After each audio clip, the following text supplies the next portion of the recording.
Good morning मेरे बच्चों। मुझे उम्मीद है कि आप सभी घर पर स्वस्थ होंगे और प्रसन्न होंगे।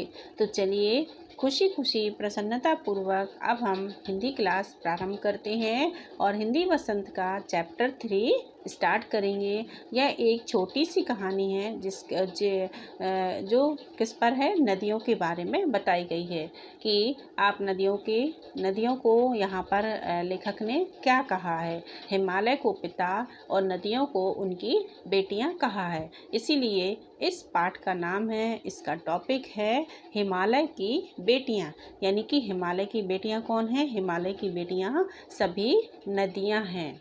ठीक है, तो चलिए प्रारंभ करते हैं हिमालय की बेटियां पाठ को। तो इसको किसने लिखा है, इसके लेखक कौन हैं, उनके बारे में हम थोड़ा सा जान लेते हैं। तो हिमालय की बेटियां कहानी के लेखक नागार्जुन हैं, जो कि हमारे हिंदी के बहुत ही सुप्रसिद्ध कवि लेखक हैं। इन्होंने इस पाठ को लिखा है। तो चलिए हम इनके बारे में इनका परिचय जान लेते हैं। तो ये हैं हमारे लेखक नागार्जुन। तो हिंदी भाषा के ये महान लेखक हैं नागार्जुन, जिनका जन्म 30 जून को हुआ था। 30 जून 1911 को हुआ था। जन्म स्थान इनका कहाँ पर है? जन्म स्थान है वर्तमान मधुबनी जिले के सतलखा गांव में हुआ था। और इनकी प्रमुख रचनाएं कौन कौन सी हैं? इनकी प्रमुख रचनाएं हैं, इनकी प्रमुख कृतियाँ या रचनाएं युगधारा, सतरंगे, पंखों वाली प्यासी पथराई आँखें, तालाब की मछलियाँ, तुमने कहा था आदि इनकी प्रमुख रचनाएं हैं। और इनको किन किन पुरस्कारों से सम्मानित किया गया? तो हिंदी के लेखक नागार्जुन को साहित्य अकादमी पुरस्कार से, भारत भारती सम्मान, मैथिली शरण गुप्त सम्मान, राजेंद्र शेखर सम्मान पुरस्कार से सम्मानित किया गया।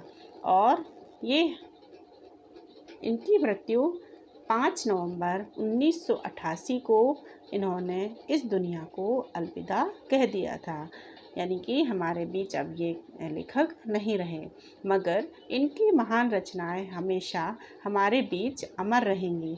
तो ये था नागार्जुन का जीवन परिचय, इनके बारे में हमने जाना। तो चलिए अब प्रारंभ करते हैं कहानी हिमालय की बेटियाँ। तो देखिए ये है हिमालय पर्वत। देखो हिमालय पर्वत, हिमालय से निकलकर हमारी सभी नदियाँ बहती हैं। तो इसीलिए हिमालय को लेखक ने पिता और इनकी बेटियाँ कौन हैं? इनकी बेटियाँ सभी नदियाँ हैं, जैसे कि गंगा, यमुना, सतलुज, ब्यास, चनाब, झेलम, कपिशा, गंगा, सरयू, गंडक, कोसी। हिमालय की छोटी बड़ी सभी नदियाँ क्या हैं? बेटियाँ हैं, जो कि इसकी आँखों के सामने नाचने लगती हैं।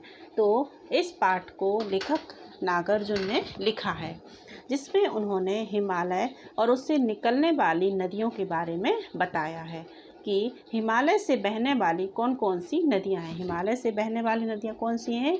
गंगा, यमुना, सतलुज आदि नदियां दूर से ही लेखक को शांत गंभीर दिखाई देती थीं।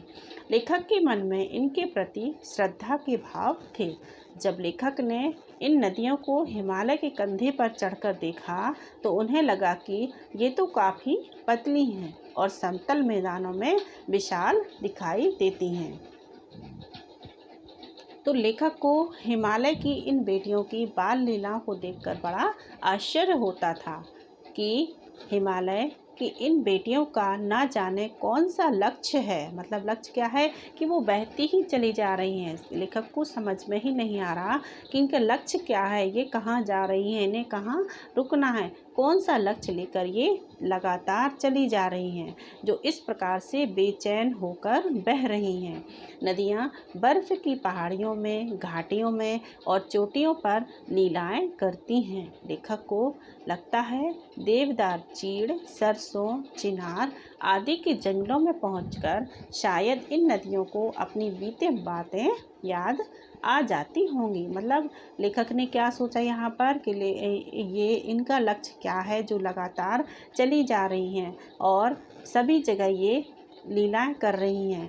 इनको देखकर लेखक को लगता है कि शायद इन नदियों की अपनी बीती हुई बातें याद आ जाती होंगी। मतलब ये जब कहाँ कहाँ पहुँचती हैं, चीड़, सरसों, चिनार आदि के जंगलों में जब पहुँचती हैं तो ये किस लिए जा रही हैं? अपनी बीती बातें याद करने के लिए लगातार चली जा रही हैं। तो सिंधु और ब्रह्मपुत्र दो महानदियाँ हिमालय से निकलकर समुद्र में मिल जाती हैं। हिमालय को ससुर और समुद्र को उसका दामाद कहने में भी लेखक को कोई झिझक नहीं होती है। तो लेखक ने क्या कहा? हिमालय को क्या कहा? नदियों का ससुर और समुद्र को उसका दामाद कहा है, क्योंकि कालिदास के यक्ष ने अपने मेघदूत से कहा था कि बेतवा नदी का प्रेम का विनिमय देते जाना, जिससे पता चलता है कि कालिदास जैसे महान कवि को भी नदियों का सजीव रूप पसंद था। तो कालिदास ने अपनी रचनाओं में नदियों के बारे में वर्णन किया है, तो उससे पता चलता है कि कालिदास को भी इन नदियों से बड़ा प्रेम था, उनका यह रूप बहुत ही पसंद था। तो काका कालेलकर ने भी नदियों को लोक माता कहा है। कालिदास ने नदियों का अपने मेघदूत रचना में वर्णन किया है। तो काका कालेलकर जो हैं उन्होंने भी नदियों को क्या कहा है? लोक माता कहा है। लोक माता मीन्स सबकी माता, पूरे संसार की माता, सबकी रक्षा करने वाली। लेकिन लेखक इन्हें माता से पहले बेटियों के रूप में देखते हैं।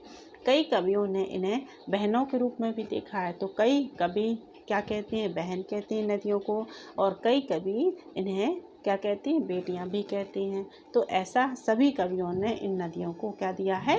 नाम दिया है कि ये हमारी बेटियां हैं, बहनें हैं, जो कि लगातार बहती चली जा रही हैं और हमारी रक्षा हर समय करती हैं।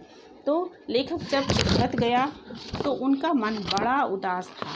उसी समय लेखक सतलुज नदी में पैर लटकाकर बैठ गया और उसने एक गीत गुनगुनाया। लेखक का मन जब नहीं लगता था तो वो कहाँ चले जाते थे? नदी के किनारे। और नदी के किनारे जब वो बैठ जाते थे तो उन्हें बड़ा ही शांत भाव प्रतीत होता था, बहुत ही गंभीर हो जाते थे और बड़ा उनके मन को शांति मिलती थी।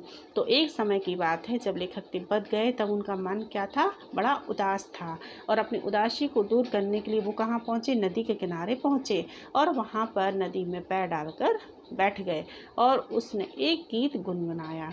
हे सतलुज बहन। अब कभी यहाँ नदी को क्या कह रहे हैं? बहन। हे सतलुज बहन, तुम्हें देखकर मन प्रसन्न हो गया। तुम्हारी लीला बहुत मनमोहक है। प्रकृति में तुम्हारी छटा अनोखी है। तुम हिमालय की बेटी हो। ये किसने कहा? कवि ने कहा। जब उनका मन बड़ा उदास था तो उस समय उन्होंने ये गीत गुनगुनाया। कौन सा गीत? जय हो सतलुज बहन तुम्हारी, लीला अचरज बहन तुम्हारी, हुआ मुदित मन हटा कुमारी, जाऊं मैं तुम पर बलिहारी। तुम बेटी यह बाप हिमालय, चिंतित पर चुपचाप हिमालय, प्रकृति नदी के चित्रित पट पर अनुपम अद्भुत छाप हिमालय। जय हो सतलुज बहन तुम्हारी, जय हो सतलुज बहन तुम्हारी, लीला अचरज बहन तुम्हारी। तो ये थी हमारे कवि की एक रचना गाना के रूप में जो उन्होंने गुनगुनाई। तो बच्चों, आपने पढ़ा हिमालय की बेटियां।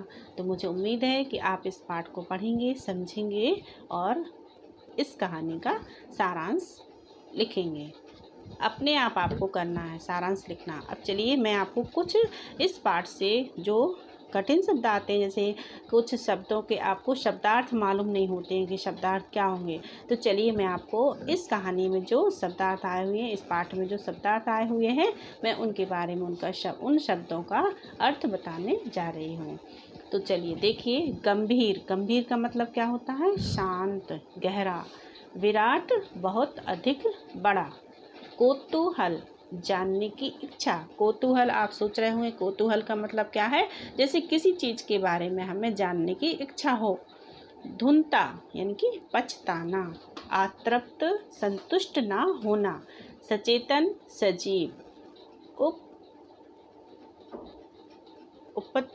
उपत्यकाएं,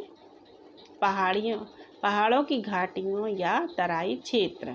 ठीक है। प्रतिदान, बदले में, नटी यानी कि नर्तकी। तो ये थे शब्दार्थ, इनको आप समझेंगे और कॉपी में नोट करेंगे। Okay, thank you and have a nice day.